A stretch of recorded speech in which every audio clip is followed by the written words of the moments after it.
Bonjour et bienvenue sur le plateau de Bonjour chez vous. Aujourd'hui, pour cette dernière journée de la semaine, on s'adresse à tous les couples qui nous suivent et qui sont en attente d'une grossesse. Ça fait peut-être plusieurs mois, peut-être plusieurs années que vous attendez de vivre cette grossesse. Eh bien aujourd'hui, on va non seulement vous encourager à la foi et à croire que Dieu peut faire des choses extraordinaires, mais aussi à vous partager peut-être des stratégies auxquelles vous n'aviez peut-être pas pensé. Et je serai avec Annabelle et Frank pour cette émission. Vous allez bien? Oui, très bien. Vous deux. Oui, Frank, t'es content de participer à cette émission? C'est une belle émission. C'est une belle émission. T'as 2 enfants, Frank? Ouais, 2 garçons. 2 garçons, c'est ça. Frank est un expert en grossesse. Ouais.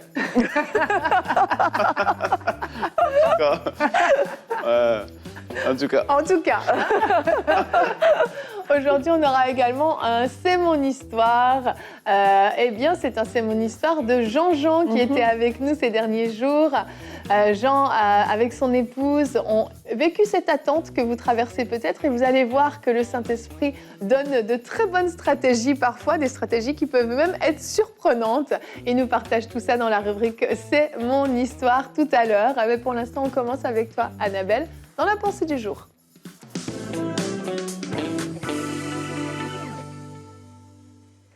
Être en attente d'une grossesse, c'est souvent des moments assez difficiles. Une fois qu'on a passé le stade des premières fois où on se dit bon, on veut voir si ça marche, etc. Mais là, ça devient lourd. Et puis chaque mois, c'est une déception. C'est même beaucoup de tristesse. Et surtout quand les mois se succèdent les uns après les autres, on peut être assailli par toutes sortes de pensées, par toutes sortes d'émotions. Mais aujourd'hui, j'aimerais vous rappeler que Dieu ne vous a pas oublié. Non, Dieu ne vous a pas oublié, il a un plan pour vous et c'est son désir aussi de pouvoir répondre à cette prière qui est la vôtre. Et j'aimerais vous lire au psaume 113, ce verset, psaume 113, verset 9. Il donne une famille à celle qui était stérile, il fait d'elle une mère joyeuse au milieu de ses enfants. Louez l'Éternel. Et chaque mot de ce verset est important, y compris la dernière partie. Louez l'Éternel. Oui, Dieu veut faire de moi une mère joyeuse. Non, je ne serai pas stérile, mais maintenant mets ta foi en action et commence à le louer. Oui, il y a eu des déceptions. Oui, il y a des moments de découragement. Il y a des paroles de découragement. Peut-être votre docteur vous a donné un diagnostic qui est totalement décourageant et fataliste.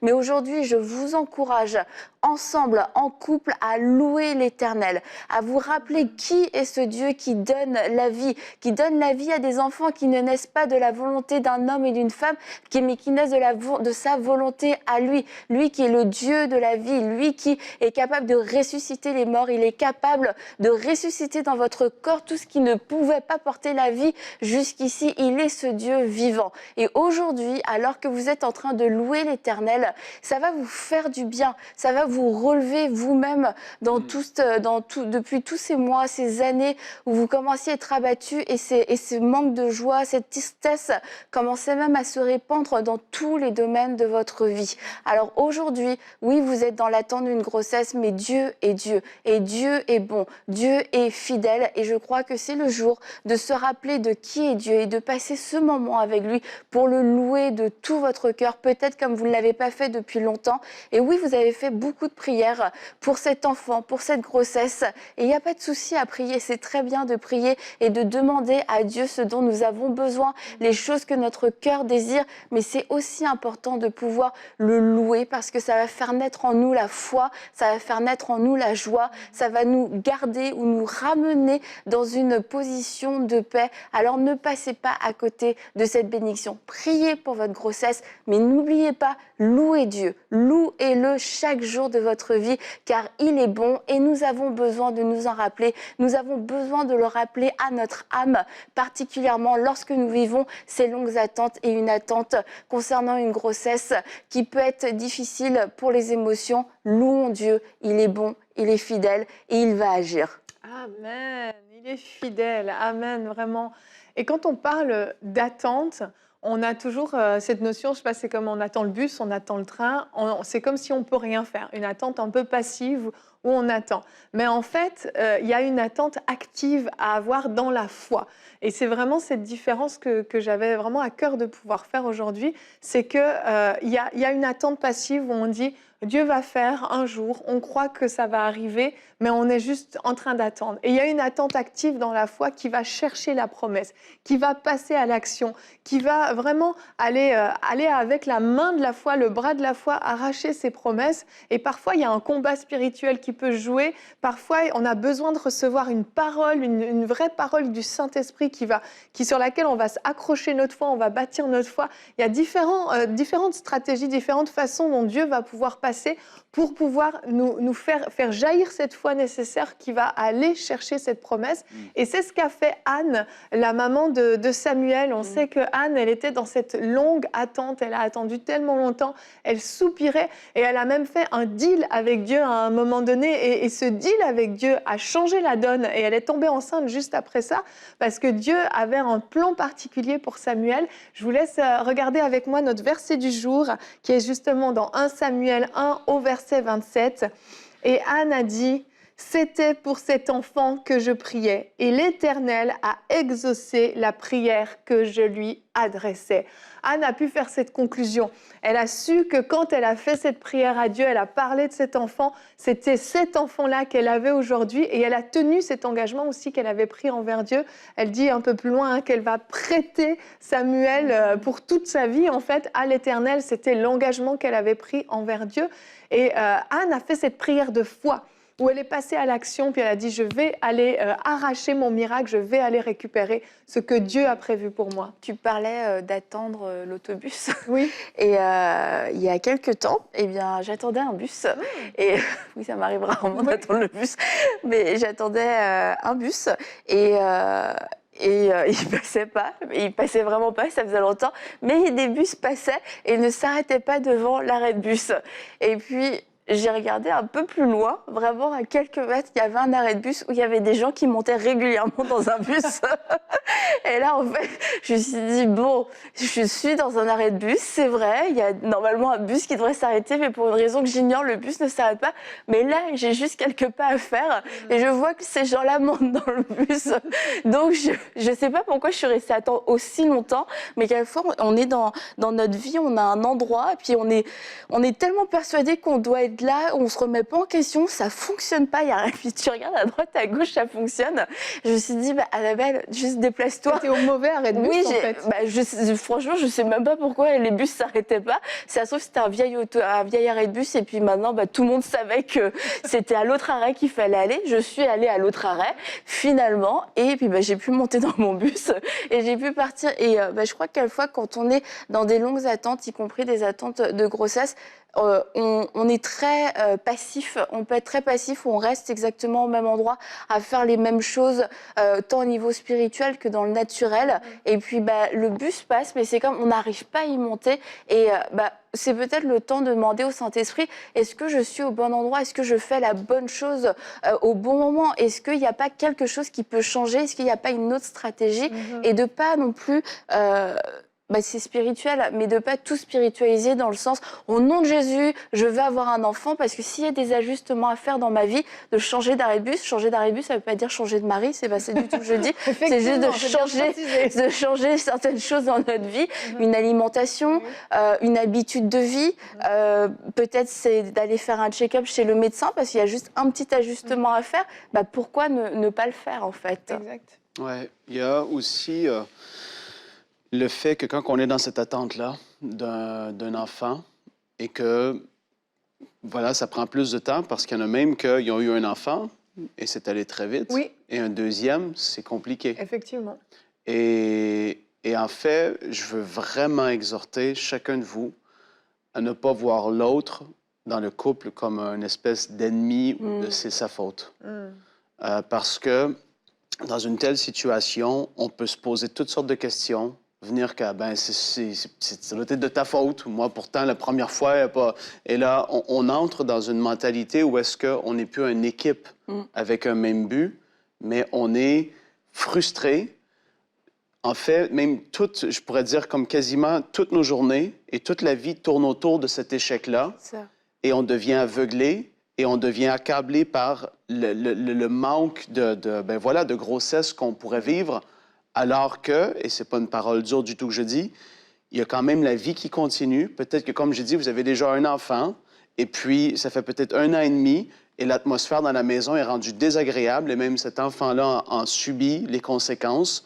Il y a une vie autour de nous, il y a des gens au travail, et vous avez un mari, une femme qui est là, qui n'est pas la source du problème. Et même si un des deux aurait naturellement un truc, ça ne fait pas de lui un ennemi ou quelqu'un qui... En fait, il ne faut pas oublier ça, et je veux prier au nom de Jésus qu'il puisse y avoir une paix qui s'installe si c'est le fait.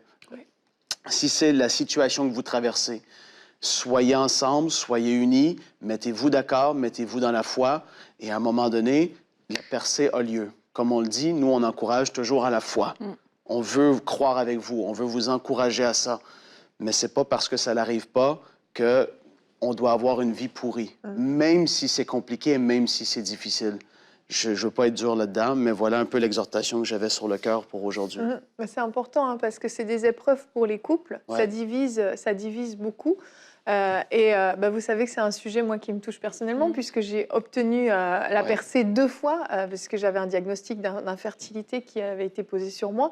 Je n'ai pas eu à prendre de médicaments, mais le diagnostic peut vraiment avoir un effet dévastateur dans la vie du couple, parce que tout à coup, effectivement, il y a un coupable, entre guillemets. On sait pourquoi ça ne marche pas. Tant qu'il n'y a pas de diagnostic, on est toujours un petit peu dans le doute, mais quand le diagnostic est posé, tout à coup, ça va être la femme, ça va être l'homme, parfois les deux, c'est plus rare. Et puis, on peut se tromper d'ennemi, on peut se tromper de combat. Et c'est hyper important ce que tu dis. Et je crois vraiment, oui, il faut fonctionner dans l'unité, dans le couple. Mais vous pouvez vraiment demander aussi au Saint-Esprit quelle est sa stratégie.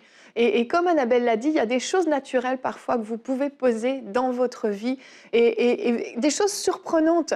Mais peut-être que votre cycle, madame, est pas normal. On dit qu'on ovule à telle date, mais peut-être que votre cycle est complètement différent et que vous allez ovuler beaucoup plus tard ou beaucoup plus tôt et vous passez à chaque fois à côté de la bonne date parce que vous avez tellement tout calculé, que tout est tellement chronométré. Peut-être que vous devez simplement demander au Saint-Esprit quelle est sa stratégie par rapport, oui, à votre alimentation ou simplement peut-être que vous prenez un traitement médicamenteux en ce moment qui nuit à votre fertilité, mais vous ne le savez pas. Donc peut-être qu'il faut réajuster les choses. Ouais. Il y a tellement de choses également naturelles. Et quand on en arrive au pied du mur où il faut un miracle, il en faut un parce que le diagnostic est tombé, eh bien la foi est disponible. La foi est vraiment disponible pour venir prendre le relais, pour venir pallier aux solutions naturelles que vous auriez peut-être exploitées et qui n'ont pas fonctionné. La foi est disponible pour que Dieu intervienne surnaturellement et opère ce miracle en vous qui vous donnera cette grossesse. Et on a fait toute une série avec Anne Carnizan dans Paroles de femmes. Et Anne explique qu'à travers son parcours, comment elle-même, tous les mensonges sont tombés par rapport à la stérilité, par rapport à la bonté de Dieu, comment elle est passée à travers aussi des traitements médicaux, puis finalement comment elle est tombée enceinte surnaturellement en dehors des traitements médicaux, des interventions, etc. Donc je vous encourage vraiment à aller regarder cette émission, cette série Paroles de femmes, naissance surnaturelle, je crois que ça s'appelait, avec Anne Carnizan. Et puis d'ailleurs, on avait fait un témoignage d'une femme qui, en suivant cette série, a reçu la révélation et elle s'est mise en la foi et elle est tombée enceinte après elle-même aussi avoir reçu un diagnostic d'infertilité. Donc Dieu fait des miracles, Dieu agit, mais qu'il vous donne sa percée en fait dans ses conditions à lui, et ne soyez pas trop fermés au niveau de ce que Dieu veut faire et comment il veut le faire. Exactement, et je pense que c'est pas tout à fait le titre de la série de Anne Carnizan. Oui, peut-être Vaincre la stérilité. Vaincre la stérilité, exactement, merci. Notre porte, waouh. Ouais. Il semble que c'est pas le bon titre. Effectivement, et on va voir donc dans le témoignage de Jean-Jean que Dieu lui a donné une stratégie particulière qui a fonctionné. On découvre son histoire dans la rubrique C'est mon histoire.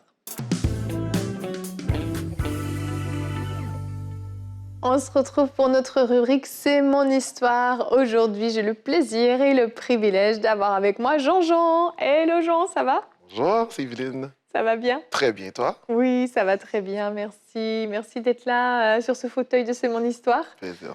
C'est chouette de t'avoir, surtout que tu viens nous raconter une histoire quand même assez personnelle.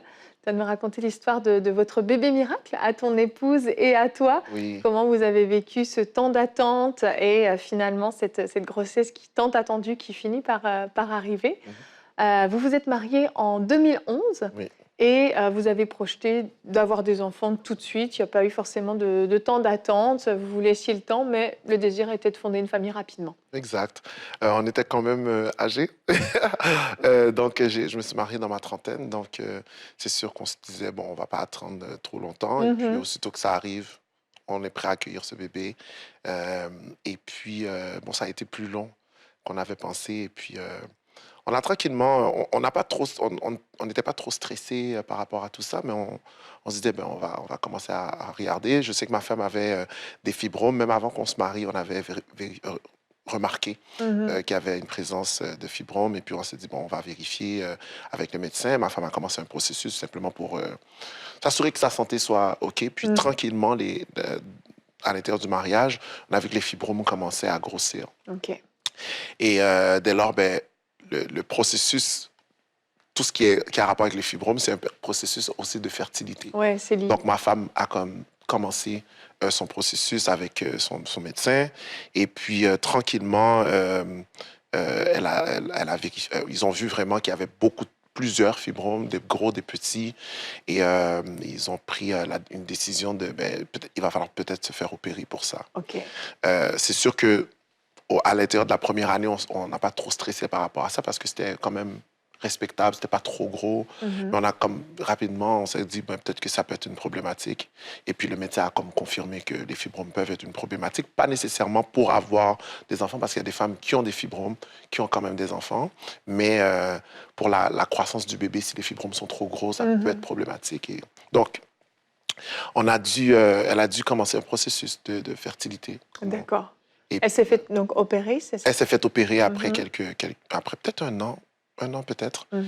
Elle s'est fait opérer et puis c'est bien passé, belle opération. Et puis, vous savez, quand on a ces processus-là, on vous dit, ben, attendez 6 mois avant De de commencer. s'inquiéter. Oui, c'est ça, même de commencer à faire quoi que ce soit parce que D'accord. c'est une opération, elle se fait ouvrir l'utérus et tout ça. Oui, C'est comme un OK. peu comme un accouchement par césarienne, c'est un peu Mhm. la même chose. Donc, ils disent, attendez que la cicatrice se referme avant de... Voilà, ça aurait été risqué qu'elle tombe enceinte à ce moment-là. Exactement. Mhm.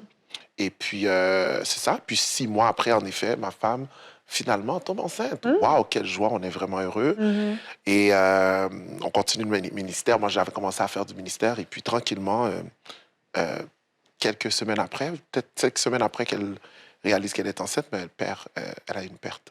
Ah, ça c'est dur, hein. C'était très dur. La très dur. déception. Ouais, Tu passes de la joie à exact. la Et tristesse. nous, on était tellement heureux. Ma mère, on annonce ça à ma mère, elle était Mm. très contente. Et puis, quand on lui dit, mais finalement, ça va pas. Écoute, c'était comme, mais qu'est-ce qui s'est passé? C'est quoi? Puis là, souvent, automatiquement, dans ces moments-là, on se culpabilise aussi. On se dit, mais qu'est-ce que j'ai fait? Est-ce que j'ai mangé quelque chose qu'il fallait pas? Qu'est-ce que j'ai fait? Ouais. Et puis, ça a été un peu difficile. Il a fallu que ma femme vive ce deuil-là d'une façon, Mhm. à sa façon. Ma femme est très introvertie. Donc, c'est quelqu'un, à sa façon, il a fallu qu'elle vive ce moment-là, c'est ce deuil-là. Et puis, on a continué notre processus, mais euh, pendant qu'elle faisait son processus de fertilité, ben, le médecin lui a dit, mais tout va bien, vous n'avez aucun problème, OK. vous êtes en santé. OK. Et là, C'est une bonne c'est nouvelle. très bonne nouvelle. Uh-huh. Mais automatiquement, moi, je n'étais pas encore dans ce processus-là. C'est ça. Mais ma femme se retourne vers moi et me dit, ben, chérie, ça va être ton tour. Ah oui, parce que ça marche pas. Là, ça fait quoi, 2 ans à peu près que vous Ça essayez fait, d'avoir c'est des enfants? autour de la deuxième année. Mhm. Donc là, Ah, mais- forcément, si c'est pas moi le problème, bah, c'est qu'il y a un problème peut-être de ton côté. Ouais, exactement. Et vous savez, l'homme, il y a un petit orgueil quelque part qui se dit, ben, comment ça se... Non. Tu sais, et tranquillement, ça a commencé à être comme un peu intimidant de se dire, ben, est-ce que j'ai vraiment un problème? Est-ce qu'il y a quelque chose chez moi qui ne fonctionne pas? Est-ce que je suis malade? Et puis... Les gens C'était- aussi, à ce moment-là, vous font plusieurs commentaires quand même. Oh, Ah, vous ma n'avez pas sœur. d'enfant. Exactement. Ben, c'est ça. Après 2 ans, les gens commencent à te poser des questions. Et c'est souvent les gens avec qui bon, tu te dis, bon, on est quand même à l'aise. Mais qu'est-ce qui se passe? Mais tu sais, il me semble que tu es supposé de pouvoir le faire. T'es pas un homme. Qu'est-ce que c'est? Et vraiment, des commentaires qui peuvent être humiliants un peu.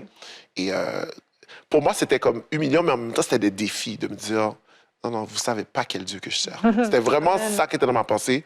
Comme, vous savez pas quel Dieu que je sers. Autant fixé, vous allez fermer vos bouches.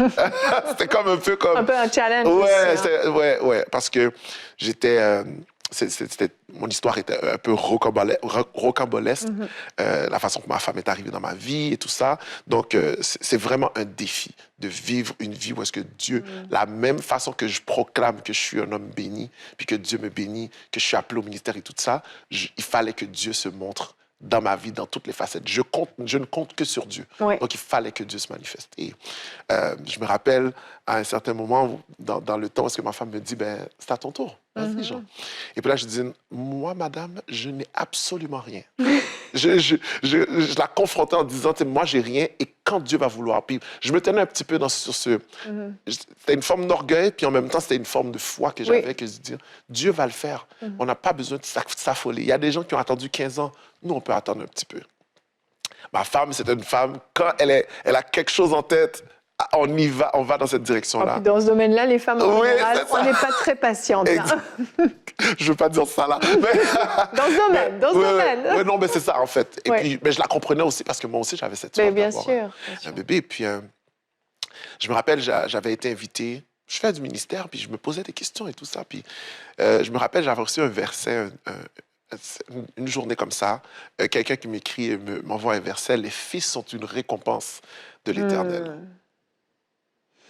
Pardon?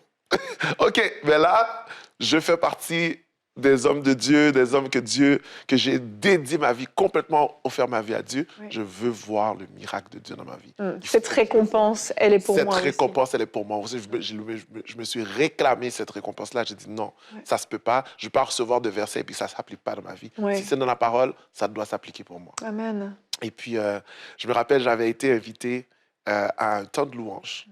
Je me rappelle, c'était en Floride. Et c'était un événement de louange. Et puis, ils enseignaient sur la louange, ils faisaient des temps de louange. Et puis, on a été. Et puis, j'étais seul.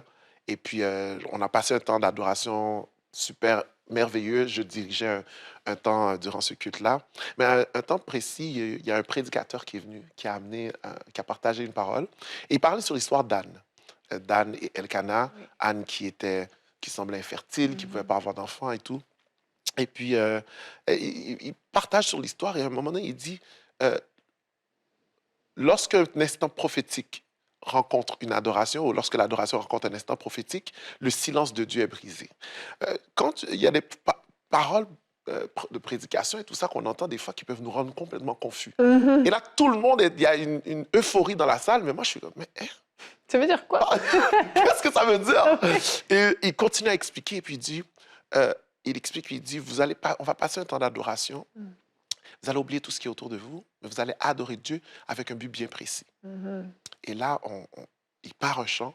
Puis le chant en particulier, c'était un chant qui parlait de la vie que Jésus nous donne. Il est mort pour que nous, on ait la vie.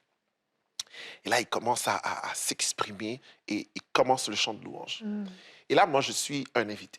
Pour moi, quand tu es invité, il y a un décorum. Tu t'assois d'une certaine façon, les pieds croisés.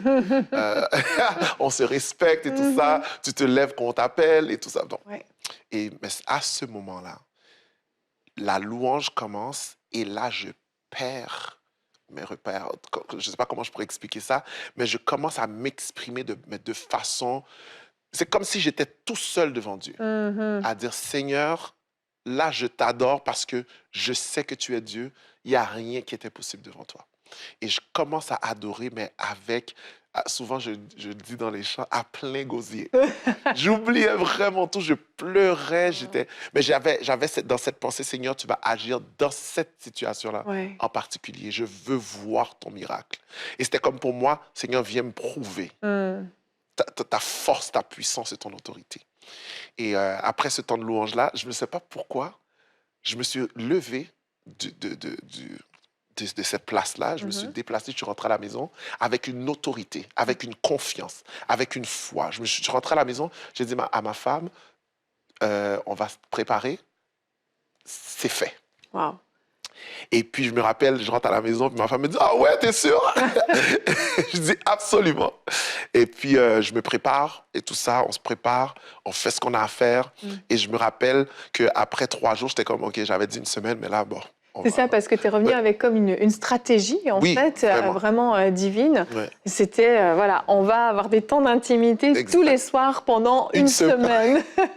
Au bout de 3 jours, Au bout de 3, ouais, bon, c'est assez, là. On a compris. J'ai la foi, Dieu a fait, je crois que Dieu l'a déjà fait. Et j'étais tellement, comme, je ne sais pas comment je pourrais exprimer à quelqu'un que j'étais assuré. Ouais. J'aime un passage dans la Bible qui dit « Je suis persuadé ». Et j'étais persuadé cette journée-là. Et puis, je suis rentré à la maison. On a fait ce qu'on a à faire pendant quelques jours. Et puis, 1 mois après, je me rappelle, j'étais au boulot. Ma femme m'appelle. Mais son introduction, c'est « Hey, ça va? » Je dis « Ça va? » Elle dit « Ah, je voulais juste te dire que Dieu l'a fait. » Je dis « Mais de quoi tu parles? » Tu as fait quoi? Comme Dieu a fait quoi? Parce que là, elle dit « Ouais. » Et puis là, elle dit « Regarde tes messages. » Et elle m'avait envoyé un texto. Puis le texto, c'est la photo de son test de grossesse. Et là, j'essayais de ne pas réagir, mais j'étais tellement heureux. Et là, j'étais avec mes collègues de travail. Là, je fais un bruit. Yes! Comme pour dire, ouais, yeah, man. Donc, pour vraiment m'exprimer, pour dire comme, wow, oui, Dieu l'a fait. Dieu est grand, Dieu est merveilleux.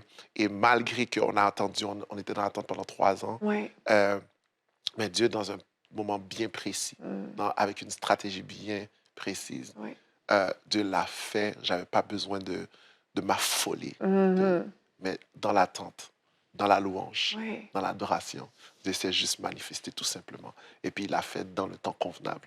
Puis aujourd'hui, on a une petite fille, une belle petite fille. Oui, elle a 7 ans, elle c'est ça? Elle a 7 ans. Elle s'appelle Jessie Elizabeth. Et c'est notre petite pépite d'or, de la voir grandir. Et c'est une belle responsabilité. C'est comme ça que je le vois. Ma responsabilité, c'est d'élever cet enfant-là pour Dieu. Parce qu'elle doit être au service de Dieu. Une femme consacrée, sanctifiée. Amen. Amen. Pour servir à la gloire de Dieu. Puis déjà de la voir grandir, d'avoir s'exprimer.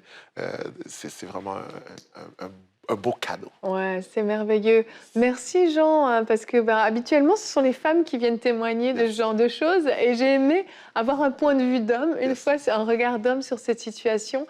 Et c'est extrêmement encourageant de voir que oui, dans ces moments-là, Dieu est fidèle. Dieu est avec nous. Et dans ces temps d'attente, il a fixé un moment, un rendez-vous que tu as su saisir. Tu t'es tenu devant son trône à la brèche et tu as saisi ses promesses. Merci beaucoup d'être venu dans C'est mon histoire. Un plaisir.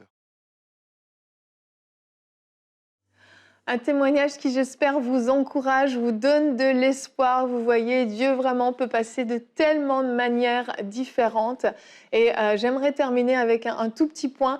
Peut-être que l'une des stratégies que vous avez sur le cœur en écoutant cette émission, eh bien peut-être que c'est aussi l'adoption. C'est aussi une façon dont Dieu veut peut-être vous donner un enfant et ce ne serait pas un échec. Donc ça peut être une des stratégies. Je ne dis pas que c'est la seule stratégie, mais ça peut être également une option que je voulais pouvoir souligner à la fin de cette émission.